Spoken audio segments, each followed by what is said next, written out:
오늘은 종교개혁주의지요. 17절 말씀 보면 복음에는 하나님의 의가 나타나 믿음으로 믿음에 이르게 하나니 오직 의인은 믿음으로 말미암아 살리라. 17절에 믿음이 3번 나옵니다. 처음의 믿음과 두 번째, 세 번째 믿음이 다릅니다. 제일 첫 번째 나오는 믿음은 예수님을 구주로 고백하는 구원받은 믿음. 여기에는 행함이 상관이 없습니다. 공로도 상관없고 선행도 상관없고 그냥 믿기만 하면 구원받는 그 믿음. 두 번째, 세 번째 믿음은 구원받은 그리스도인, 이제 믿음이 달라져야 합니다. 행함이 있어야 되고 성숙해야 되는 믿음을 말합니다. 오늘 말씀 첫 번째는요, 예수 그리스도를 믿는 믿음으로만 구원을 받는다라는 사실입니다. 죄로 인한 두려움을 이기기 위하여 몸부림치던 루터, 로마서가 그에게는 이해가 되지 않았습니다. 근데 드디어 하나님의 은혜로 로마서에 나타난 하나님의 의를 해답으로 얻습니다. 그리고 기도했지요. 하나님, 내 안에 어떤 선한 것도 없습니다. 저는 죄인입니다. 죄인인 나를 불쌍히 여기사 구원하여 주옵소서. 내가 나를 구원할 능력도 없고 고행도 선행도 나의 구원에는 아무 소용이 없습니다. 루터는 하나님의 의인 예수 그리스도를 믿는 믿음으로 구원을 받았습니다. 그는 어떻게 하면 죄가 사함받을까? 그 성당 계단을 그냥 무릎으로 맨살로 피가 터지도록 하면서 자기의 죄가 씻음받기를 원했지만 하나도 죄 씻음을 경험하지 못합니다. 결국 우리의 죄가 해결받고 구원받는 거 하나님 의밖에 없다. 여러분, 구원이 모든 것 가운데 가장 중요합니다. 언제 할까요? 100년 잘 살아도 죽음 앞에서, 이제 하나님 앞에서 구원이 최고입니다. 사도행전 4장 12절 외울까요? 다른 이로서는 구원을 받을 수 없나니 천하 사람 중에 구원을 받을 만한 다른 이름을 우리에게 주신 일이 없음이라. 아멘. 예수 그리스도 외에는 우리를 죄에서 사망에서 구원할 분 없습니다. 왜 구원이 필요할까요? 모든 인간은 죄인이요, 죄는 실제하는 것이요, 죄에 대한 대가는 반드시 치러야 되기 때문입니다. 죄는 인간이 발명해낸 것이 아닙니다. 우리 안에 있는 실제로 존재하는 것이 죄입니다. 프로이드는 죄를 인간이 만들었다는 거예요. 죄는 프로이드가 말한 단순한 강박관념이 아닙니다. 프로이드는 그런 거예요. 인간들이 죄라는 것을 만들어 강박관념을 가지고 죄에 대하여 두려워한다. 프로이드는 말합니다. 죄는 실제하지 않는다. 그런데 사람들이 죄를 실제하는 것처럼 생각하고 죄에 대하여 무서워한다라고 그는 말했습니다. 그럴까요? 아닙니다. 로마서 3장 23절 모든 사람이 죄를 범하였음에 하나님의 영광에 이르지 못하더니, 우리는 모두 죄를 지었고 하나님 영광에, 천국에, 그리고 구원도 없습니다. 로마서 3장 10절 잘 알지요? 같이 읽을까요? 의인은 없나니 하나도 없다.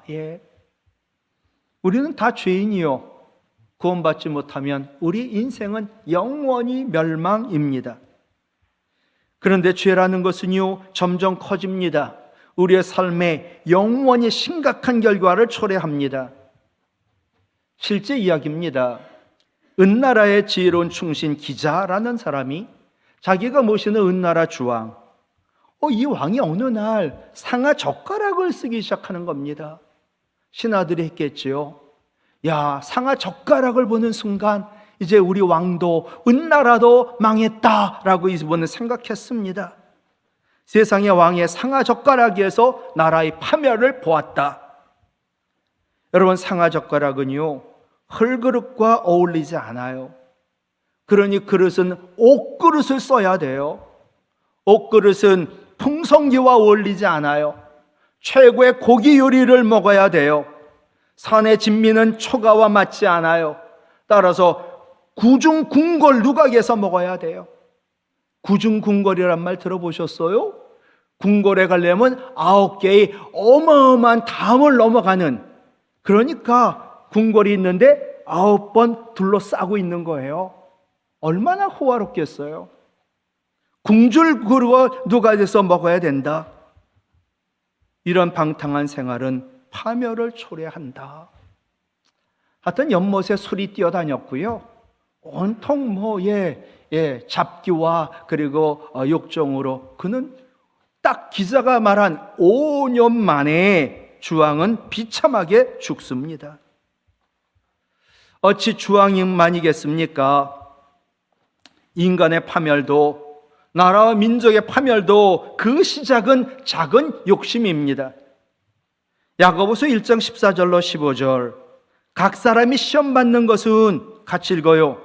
자기 욕심에 끌려 미혹됨이니. 왜 시험 받아요? 욕심 때문에. 15절이 중요하고 다 아는 말씀 아닌가요? 시작. 욕심이 잉태한 적 죄를 낳고 죄가 장성한 적 사망을 낳느니라. 아멘. 너무나 정확히 맞아요. 무엇보다 죄는요, 심판을 받게 하거든요. 요한계시록 20장 13절로 14절, 사망과 음부도 그 가운데에서 죽은 자들을 내주며 각 사람이 자기의 행한 대로 심판을 받고 사망과 음부도 불못에 던져지니 이것은 둘째 사망 곧 불못이라. 하여튼 믿지 않고 회개하지 않고 그런 자들은 어떻게 되느냐? 불못에. 여러분, 연못인데 물이 아니라 불이 있어요. 근데 불인데 빛이 안 나요. 깜깜해요. 그런데 그 불못에서 깜깜한 가운데 늘 천국이 보이는 거예요. 그것이 바로 믿지 않는 자가 갈 영원한 벌을 받는 음부라고 하는, 스올이라고 하는 감옥을, 지옥을 말하지요. 그러니 죄 가운데 구원 받아야 되지요. 두 번째 구원은 어디에서 올까? 죄로부터의 구원은 인간의 능력, 나의 능력으로부터 오지 않아요. 구원은 외부로부터 옵니다. 내가 지금 죄의 늪에 빠져 호적거리는데 나를 구원할 자는 외부에 있어요. 바로 그분은 하나님 보내신 예수 그리스도로부터 구원은 옵니다. 하나님은 예수님 이외에 다른 이름을 가진 구원자를 우리에게 보낸 일이 없으십니다.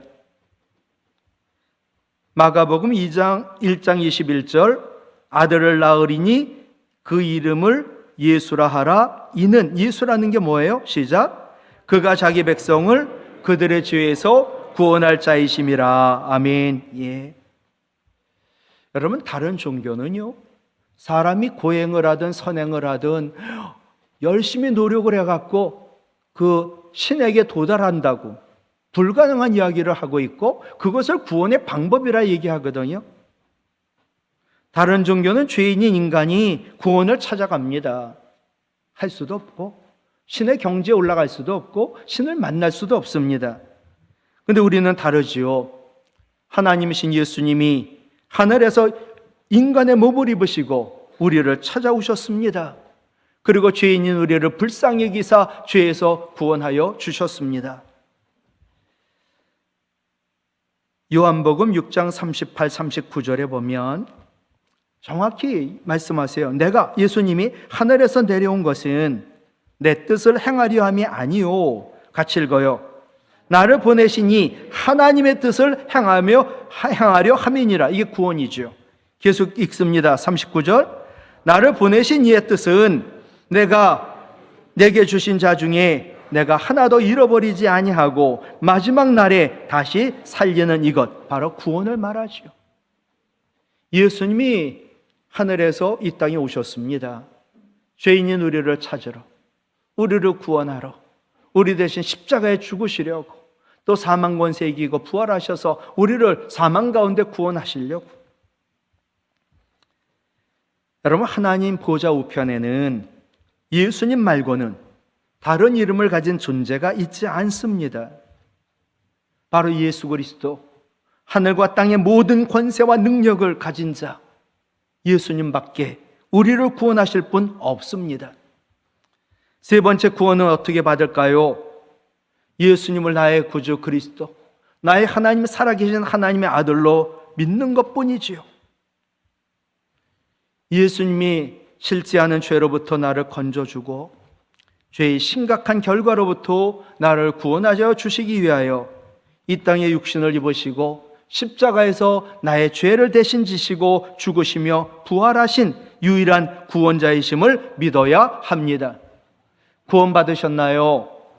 에베소서 2장 8절 너무나 소중한 외워야 되는 말씀이에요. 너희는 그 은혜에 의하여, 하나님 은혜에 의하여 믿음으로 말미암아 구원을 받았으니 이것은 너희에게서 난 것이 아니라 뭐라고요? 하나님 선물이라. 아멘. 하나님의 은혜는 저수지예요.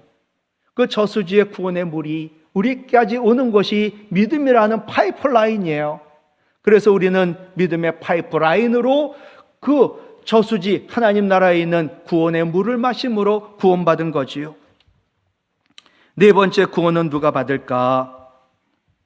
이단들이 지금도 그래요. 당신 구원받았냐고, 구원받은 증거를 좀 대라고. 근데 그것이 당신이 예수님 언제 만났는지, 몇 날, 며칠, 몇 시, 몇 분, 몇 초에 어떻게 만났는지 그거를 얘기하지 않으면 당신은 구원받은 게 아니라고.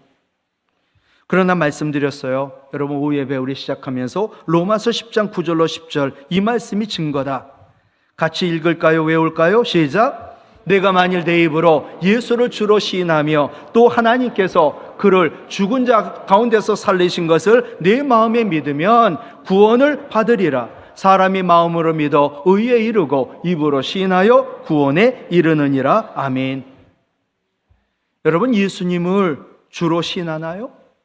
이 주라는 큐리어스라고 하는 헬라어 단어가 나의 주인, 나의 하나님, 나의 왕이란 뜻이라고 말씀드렸어요. 정말 예수님이 나의 주인이신가요? 정말 예수님이 나의 왕인가요? 정말 예수님이 나의 하나님이신가요? 그것을 입으로 신하고 인정해야 구원을 받아요. 또 하나님이 예수님을 죽은 자 가운데서 살리셨다. 그래서 예수님은 지금도 살아계신 하나님의 아들이다. 마음으로 믿어야 구원을 받지요. 여러분 내 죄를 대신 진 사람, 또 그 죄 때문에 대신 죽은 사람, 또 사망도 이기고 우리를 죽음에서 구원하신 분 오직 예수님 한 분밖에 없습니다. 죄인인 우리에게 아무 공로 없어도, 아무 선한 행함이 없어도 오직 주 예수 그리스도를 믿기만 하면 우리는 구원을 받습니다. 구원 받을 때까지는 행함이 영향이 없는 거예요. 그죠? 그냥 믿기만 하면 되니까. 이제 두 번째예요. 이제 구원받았어요. 이제는 믿음이 변해야 돼요. 오직 믿음으로 살리라. 여기에서의 믿음은 뭐냐? 행함 있는 믿음, 성숙한 믿음을 말해요. 17절 볼까요? 오직 의인은 믿음으로 말미암아 살리라. 이 말씀이 하박국 2장 4절 말씀을 인용했거든요. 신대원 다닐 때, 졸업할 때, 목사고시 볼 때 오직 의인은 믿음으로 말미암아 살리라. 이것이 성경에 네 곳이 있다. 어딘지 기록해 써라. 그런 문제가 있더라고요. 하박국 2장 4절이 원래 본문이고 이것을 로마서, 갈라디아서, 히브리서에 각각 인용하고 있어요. 구원받은 의인은 행함 있는 성숙한 믿음으로 살아라 라는 뜻입니다. 행함 있는 성숙한 믿음이 뭘까? 항상 설교하게 되면 저부터 고민합니다. 먼저 내가 깨닫고 이해가 되고 은혜가 돼야 전할 거 아닙니까? 하나님, 행함 있는 성숙한 믿음이 뭐예요? 첫 번째로 말씀 앞에서 나의 죄를 깨닫고 회개하는 거예요. 그냥 말로만, 감정으로만 회개가 아니라 삶이 변하는 거죠. 회개에 합당한 열매로 삶이 날마다 변화되는 믿음. 그게 바로 우리가 행함 있는, 그리고 구원받아 성숙한 믿음이라는 거예요. 여러분, 죄가 뭘까요? 죄. 하나님 말씀 불순종한 거 맞아요. 고대교회 대교부였던 아우구스티누스, 이분은 죄를 이렇게 정의했어요. 순서가 바뀐 사랑, disordered love. love가 뭐가 죄예요? 잘못됐어, 순서가. 죄는 우리가 사랑하는 대상의 우선순위를 바꾸는 게 죄다. 죄는 때때로 선한 것처럼 다가와요. 나라 사랑하는 마음, 뭐가 잘못이야? 가족을 사랑하는 마음, 뭐가 잘못이야? 내가 자식을 사랑하는 게 뭐가 잘못이야? 모두 선한 거잖아. 그런데 그것이 하나님을 사랑하는 것보다 더 우선이 될 때 그 사랑은 우상 숭배의 죄로 변하는 거예요. 자녀를 사랑하는 것 선한 일이지만 자녀를 하나님보다 더 사랑하게 되면 이 자녀가 정말 우상이에요. 근데 얘가 잘못되는 거예요. 또 마음에 들지 않는 거예요. 얼마나 분노로 반응하는지, 얼마나 낙심하고 절망하는지 우리 어머니가 그러셨어요. 내 안에 하나님보다 더 사랑하는 우상이 있는 것을 아는 방법 뭘까? 내가 무엇에 절망하는가? 그것을 보면 알아요. 자식이 잘 될 줄 알았지요. 근데 시험에 떨어지더라고요. 자식이 잘 될 줄 알았지요. 학교를 실패하더라고요. 자식이 잘 될 줄 알았지요. 그 인생이 잘못되더라고요. 그럼 모든 것이 무너지고 절망에 빠지지요. 자식을 하나님보다 더 사랑한다면 그 자식이 나를 절망에 빠뜨리면 무엇보다 무엇으로도 위로가 되지 않아요. 자식이 떨어졌어요. 집사님 힘내세요. 하나님 계시잖아요. 하나님 단련하신 후 순금 같은 믿음 될 줄로 믿어요. 근데 위로가 되지 않는 거예요. 나를 절망시키는 것이 무엇인가요? 그것이 바로 우상이에요. 돈을 잃어 절망에 빠졌나요? 하나님 계시는데도 말씀으로 위로가 되지 않아요. 그럼 이 돈이라는 게 내가 하나님보다 더 사랑했던 우상이에요. 내가 하나님을 믿는 이유는 하나예요. 하나님 이용해가지고 돈 벌려고.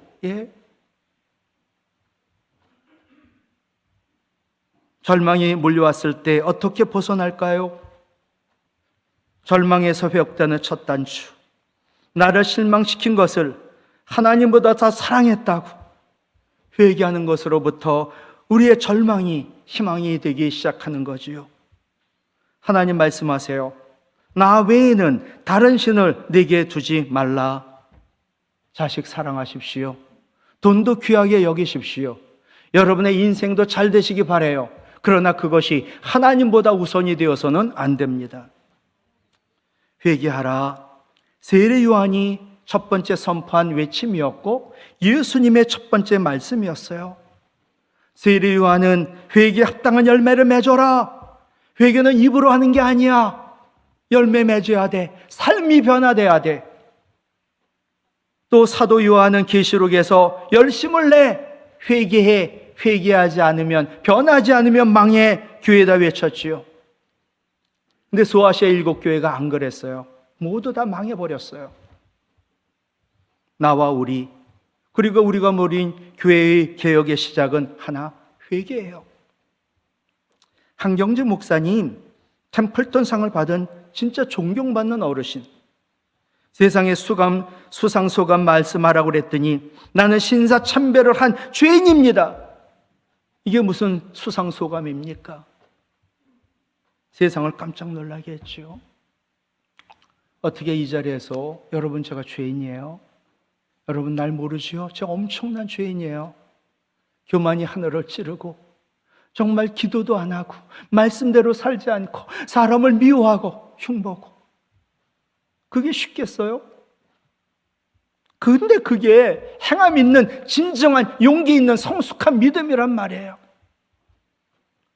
두 번째 행함 있는 성숙한 믿음이 뭘까? 에베소서 4장 15절 같이 읽을까요? 그러니까 행함 있는 성숙한 믿음은 두 번째로 사랑으로 자라는 믿음이에요.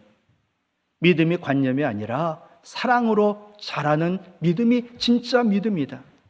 에베소서 4장 15절 오직 사랑 안에서 참된 것을 하여 같이 읽을게요. 범사에 그에게까지 그리스도까지 자랄지니 그는 머리 곧 그리스도라. 믿음이요. 믿음이 사랑으로 발전하는 거예요. 그게 행함 있는 믿음이고 그게 성숙한 믿음이거든요. 구원받은 우리는요, 사랑 안에서 자라가야 합니다. 근데 잘하는데 목표가 있어야 될 거 아니에요. 그 목표가 뭐예요? 그리스도예요. 나도 사랑해야지, 용서해야지. 그런데 예수님 같이, 우리 예수님은요, 우리 삶의 목적이에요. 우리 신앙의 목표예요. 예수님에게까지 우리 믿음이 자라야 되는데 그 방법은 사랑이라는 거예요. 오직 믿음으로 살리라. 이걸 오해하는 분들이, 야, 기독교는 믿습니다. 지네끼리 천국 얘기하고 지네끼리 잘 먹고 잘 살고. 만약에 이렇게 했다면 그건 진짜 잘못된 거고요. 여기서 오직 믿음으로 살리라. 그런데 사랑도 얘기 안 하고 선행도 얘기 안 하면 그리스도의 윤리는 땅에 떨어져 기독교는 개독교가 되는 거예요. 여기서 얘기하는 믿음은 사랑이에요. 여기서 얘기하는 믿음은 선행이에요. 여기서 얘기하는 믿음은 용서예요. 루터는 믿음을 사랑과 분리하지 않았습니다. 그가 쓴 그리스도인의 자유라는 책에서 그는 이런 말을 했지요. 그리스도인은 자기를 위하여 살지 않는다. 그리스도와 이웃을 위하여 산다. 그리스도인은 믿음으로 자기를 넘어 하나님에게 이른다. 그리스도인은 사랑으로 자기 아래로 내려가 세상으로 나아간다. 믿음은 자기를 넘어 하나님께로 올라가는 통로요, 사랑은 자기를 낮춰 세상으로 내려가는 통로라고 말을 했습니다. 순서가 중요해요. 루터는 먼저 믿음이다. 이거로 구원받으니까. 그 다음에 믿음이 뭐냐? 사랑이라는 거예요. 사랑에서 믿음이 생기는 게 아니라 믿음에서 사랑이 생긴다. 루터가 한 유명한 말이지요. 믿음은 하나님이 은총으로 주신 은총의 아들이다. 그런데 사랑은, 믿음은 사랑의 어머니이다. 믿음이 먼저고 믿음이 있으니 그 다음에 사랑하더라라는 거거든요. 사랑은 믿음의 완성이며 그리스도의 장성한 분량까지 자라게 하는 믿음의 원동력인 줄 믿습니다. 주님 만나보길 원하세요? 사랑하면 되는 거예요. 사랑할 수 없지만 사랑하면서 용서하며 살았던 사람이 있습니다. 그의 이름은 요셉. 요셉은 17살에 아버지 야곱으로부터 사랑을 너무 많이 받아가지고 형들에게 미움을 샀지요. 형들은 죽이고 싶을 만큼 요셉이 싫어 그를 노예로 팔아버리지요. 요셉은 노예 생활도 힘든데 억울하게 감옥까지 갇히게 되지요. 하지만 하나님 은혜로 총리가 된 요셉, 믿음으로 형들을 용서합니다. 그리고 형들의 자녀, 가족을 보호자 되겠다고 합니다. 실제로 그랬고요. 요셉의 위대함은 꿈이 이루어져 종놈이, 정말 죄수놈이 총리가 된 것, 그게 아닙니다. 총리를 넘어 행함 있는 성숙한 믿음으로 사랑의 사람이 되어 용서했던 것이 요셉의 가장 위대한 점이지요. 행함 있는 성숙한 믿음으로 사랑의 사람이 된 요셉은 7년 흉년에 자기 70인 가족과 애굽 사람들과 이웃나라 사람들의 생명을 살립니다. 말씀을 마칠게요. 믿음으로 구원받은 여러분, 이제 우리의 믿음은 자라야 되고 변해야 합니다. 그 믿음은 행함 있는 믿음, 성숙한 믿음. 이 믿음으로 가족과 형제, 이웃을 사랑하고 용서하여 나와 우리와 가정과 교회가 변하여 우리 가정에, 우리 교회에, 이 나라 이 민족 가운데 하나님 나라 임하기를 바랍니다. 회개에 합당한 열매로 변화하는 믿음, 사랑으로 자라는 믿음, 즉 행함 있는 성숙한 믿음으로 내가 변하고 교회가 변해 세상을 변화시키는 우리 교회 되기를 주님의 이름으로 부탁을 드립니다.